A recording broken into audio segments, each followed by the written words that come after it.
Have you ever wanted to make footage like this? Whoa, whoa, whoa. We're gonna get there.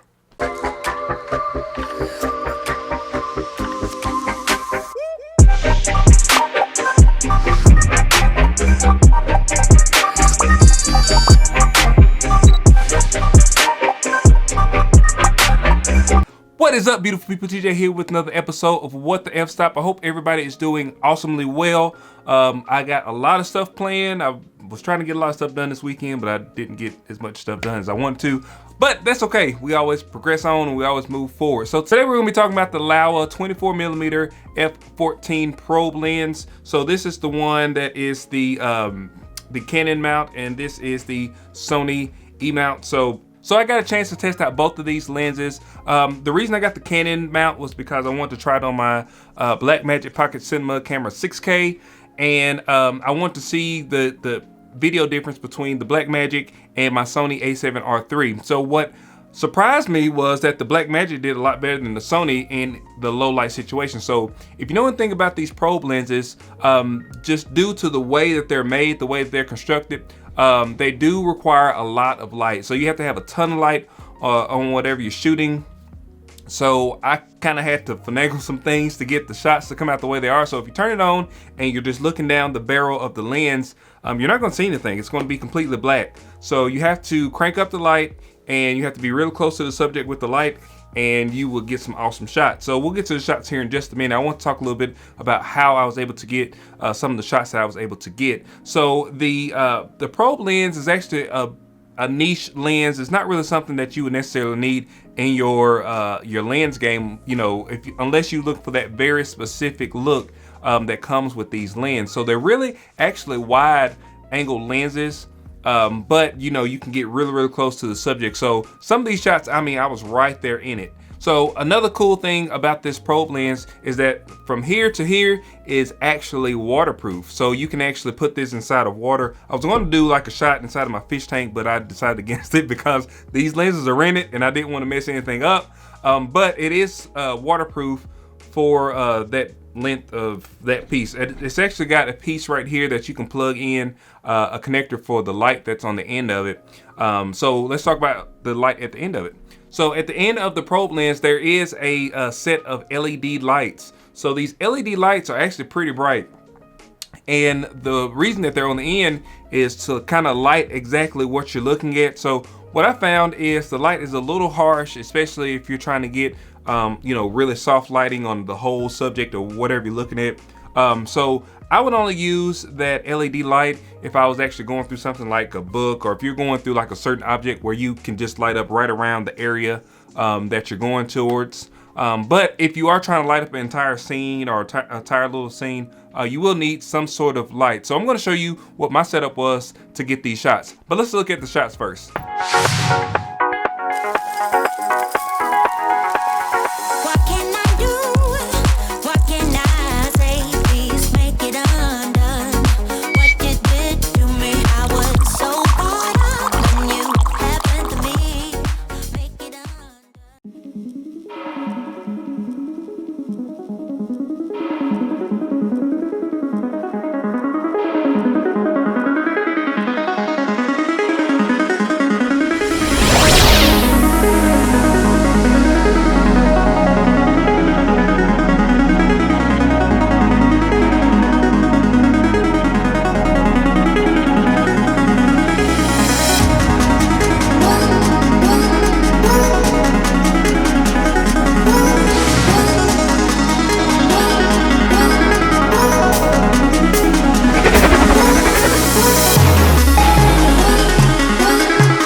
All right, so I hope you enjoyed those shots. The first shot was just me kind of playing around, like me making breakfast and making a cup of coffee. The second shot was actually a product shot for an upcoming video for a microphone that I'm going to be showing you guys here in just a little bit. So especially if you make product shots, or if you do, you know, if you're trying to showcase a specific point on a piece of equipment or a piece of gear or something like that, the probe lens could actually be something that's really good to have in your arsenal of lenses. But if you don't have a specific need for this, I wouldn't recommend getting it. I recommend just renting it. So I'm going to put a link to the place that I rent these lenses from down in the description section below if you want to check them out. So let's go over here to my little studio room, and we'll look at my setup that I got to shoot on these lenses.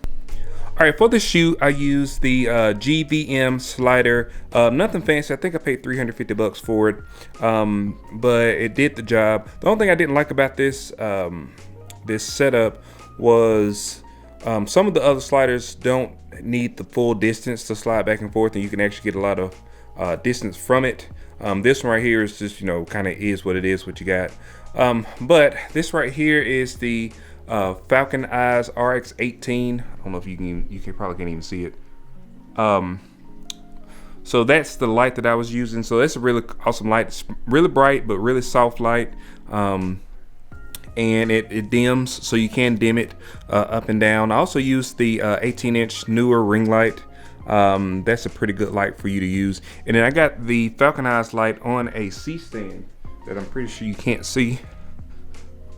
But it is there. That's just a newer C-stand. I'll put links to all the stuff in the description section below just in case you want to see it.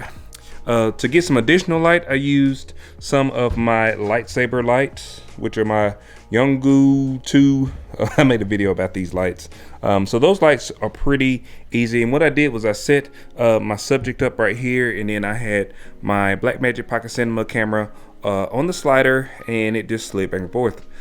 So this is the amount of light that you are going to need to get those shots. You have to be really, really bright. You can't have anything dull, because you will not, the image won't come out, it'll be noisy, and you won't get the image that you want to get. So that was the essentials of the setup. All right, that is going to be it for today, guys. I really appreciate you guys for watching. If you like these types of videos, please like, share, and subscribe. I really appreciate it. Also hit that bell icon so you can get notifications whenever I release new videos. I will see you guys on the next one. Peace.